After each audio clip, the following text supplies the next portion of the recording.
Venezuela, un país con mucho petróleo, tenía problemas graves antes de Hugo Chávez.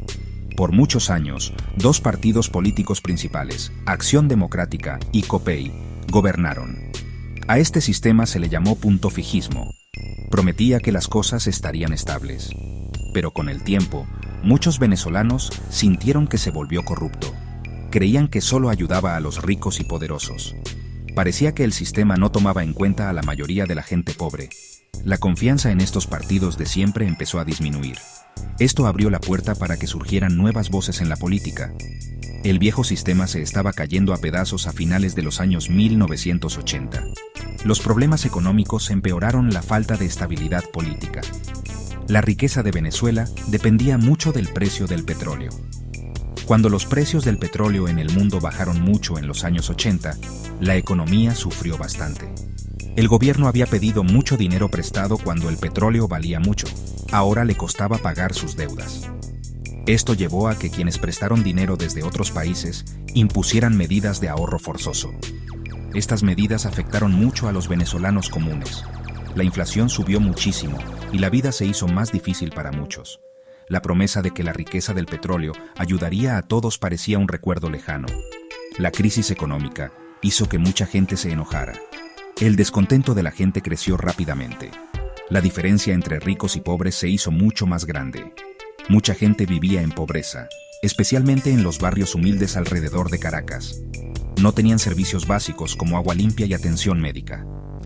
En febrero de 1989, la frustración de la gente explotó. Hubo muchas protestas y disturbios, conocidos como el Caracazo. El gobierno respondió con fuerza y mucha gente murió. El Caracazo fue algo terrible. Mostró el gran enojo y la desesperación de los venezolanos. Dejó claro que el sistema político que había no funcionaba. Este tiempo de crisis preparó el camino para un cambio. La gente estaba cansada de los políticos de siempre. Deseaban tener nuevos líderes. Querían a alguien que entendiera sus problemas. Esperaban un líder que desafiara el sistema existente. El sistema político parecía roto. La economía estaba en desorden. La sociedad estaba muy dividida. Este ambiente de gran desilusión y el deseo de mucha gente por soluciones drásticas preparó el escenario. Fue en esta situación que Hugo Chávez, alguien que no era parte del sistema, empezó a aparecer como un posible salvador para muchos. Hugo Chávez Frías nació en 1954 en Sabaneta, un pequeño pueblo en el campo. Venía de una familia humilde. Sus padres eran maestros de escuela. Cuando era niño, vivió de cerca los problemas de los venezolanos comunes. De joven, le gustaba mucho jugar béisbol. Muchos pensaron que se dedicaría a los deportes, pero su vida tomó otro camino.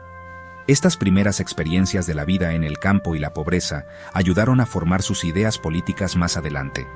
A menudo hablaba de sus orígenes humildes para conectar con la gente. A los 17 años, Chávez entró a la Academia Militar de Venezuela. Algunos veían el ejército como una forma de progresar en la vida. En la academia, estudió ciencias militares. También se interesó por la historia de Venezuela. Le atrajo especialmente Simón Bolívar. Bolívar fue el héroe del siglo XIX que liberó a varios países de América del Sur del dominio español. Chávez admiraba la idea de Bolívar de una América Latina unida. Este personaje histórico se convirtió en una inspiración muy importante para las propias ideas políticas de Chávez. Su entrenamiento militar le dio disciplina y una forma de ver el mundo con jerarquías, es decir, con niveles de mando.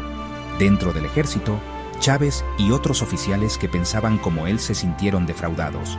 Veían corrupción en el gobierno. Sentían que los jefes militares también estaban manchados por la corrupción. Creían que los ricos y corruptos estaban malgastando la riqueza petrolera del país. A principios de los años 80, Chávez ayudó a fundar un grupo secreto. Se llamaba Movimiento Bolivariano Revolucionario 200 o MBR 200. El 200 era por los 200 años del nacimiento de Simón Bolívar. Las ideas del grupo eran una mezcla de bolivarianismo, socialismo y nacionalismo. Querían un cambio muy grande y profundo para Venezuela. Chávez fue subiendo de rango en el ejército.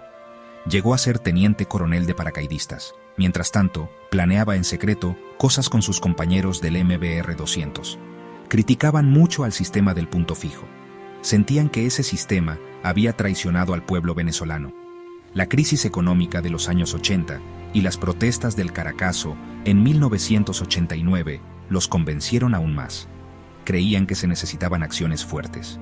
Sentían que el sistema político que había no se podía arreglar.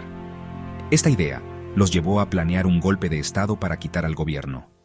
Su carrera militar fue donde se formaron sus ideas revolucionarias.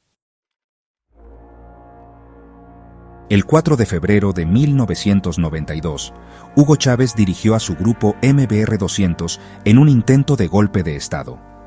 Intentaron quitar del poder al presidente Carlos Andrés Pérez. Los que planearon el golpe querían tomar importantes instalaciones militares y de comunicación. Querían poner un nuevo gobierno revolucionario. Pero el intento estuvo mal coordinado en algunas partes. Unidades importantes no actuaron como se había planeado. El presidente Pérez logró escapar. Los altos jefes militares siguieron apoyando al gobierno. Después de varias horas de lucha, el golpe fracasó. Aunque el golpe no tuvo éxito, causó un gran impacto. Chávez fue arrestado. Antes de que lo llevaran a la cárcel, le permitieron dar un breve mensaje por televisión. En este corto discurso, aceptó la responsabilidad por el fracaso. Algo muy importante fue que dijo que sus objetivos no se habían logrado. Por ahora. Esta frase "por ahora" le llegó mucho a los venezolanos. Sugería que la lucha no había terminado. Su calma y sus palabras directas impresionaron a muchos. Se mostró como un soldado valiente, diferente a los políticos que ya no tenían credibilidad. Este momento lo convirtió de un oficial desconocido en una figura nacional. Chávez pasó 2 años en la cárcel por su participación en el golpe. Durante ese tiempo, su popularidad aumentó. Muchos lo veían como un héroe. Creían que se había atrevido a desafiar un sistema corrupto. Estar en la cárcel lo convirtió en un mártir político para algunos. Mientras estuvo en la cárcel, pensó en lo que había hecho. Empezó a considerar llegar al poder a través de la política. Los partidos políticos de siempre trataron de quitarle prestigio. Pero ellos mismos tenían tan mala imagen que sus ataques a menudo les salían mal. La situación en Venezuela siguió empeorando durante esos años. Finalmente, el presidente Pérez fue destituido por acusaciones de corrupción en 1993. Este hecho pareció dar la razón a las críticas de Chávez contra el gobierno. El presidente que lo reemplazó, Rafael Caldera, enfrentó una crisis económica que no paraba. Caldera, buscando la reconciliación nacional, perdonó a Chávez en 1994. Cuando salió de la cárcel, Chávez encontró un país todavía con muchos problemas. La gente estaba más desilusionada que nunca. Su mensaje de cambio drástico encontró ahora un público que lo escuchaba con más atención. Aunque el golpe falló, de una forma inesperada, lanzó su carrera política. Preparó el camino para que después llegara al poder por medios legales. Después de salir de la cárcel, Hugo Chávez decidió buscar el poder a través de la política. Convirtió su movimiento MBR-200 en un partido político. Se llamó Movimiento Quinta República, o MBR. Empezó a viajar por toda Venezuela. Le hablaba directamente a la gente. Usaba un discurso fuerte y apasionado. Condenaba a los ricos y poderosos corruptos. Prometió acabar con la pobreza y darle el poder al pueblo. Su mensaje llegó con fuerza a los pobres y a los que se sentían olvidados. Muchos se sentían ignorados por el sistema político de siempre. Chávez les ofreció esperanza.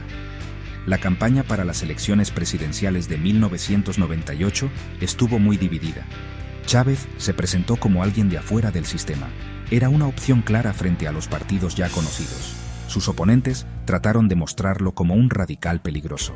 Advirtieron que destruiría la democracia, pero su popularidad seguía creciendo mucho. Prometió una revolución bolivariana. Esta revolución escribiría una nueva constitución, repartiría la riqueza, defendería la soberanía del país, especialmente sobre el petróleo. Formó un grupo grande de seguidores.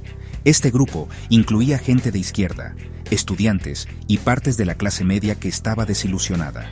En diciembre de 1998, Hugo Chávez ganó las elecciones presidenciales. Logró una victoria clara con cerca del 56% de los votos. Su victoria significó el fin del sistema del punto fijo. Fue como un terremoto político para Venezuela. Los partidos de siempre fueron derrotados completamente. Muchos venezolanos celebraron su victoria. La vieron como el comienzo de una nueva época. Esperaban un cambio de verdad y justicia social. Su elección causó un gran impacto en América Latina y en el mundo. Alguien de afuera, un antiguo líder de un golpe de Estado, ahora era presidente. Una de las primeras cosas importantes que hizo Chávez como presidente fue llamar a un referéndum, una consulta popular. Quería crear una Asamblea Nacional Constituyente. Este grupo escribiría una nueva constitución. El referéndum fue aprobado con muchísimo apoyo. La nueva constitución se aprobó a finales de 1999. Aumentó los poderes del presidente. Hizo más largo el periodo presidencial. Cambió oficialmente el nombre del país a República Bolivariana de Venezuela. Estos primeros pasos prepararon el camino para sus programas sociales importantes, conocidos como las misiones. También prepararon el terreno para una mayor división política y cambios profundos y duraderos en la sociedad y la política de Venezuela.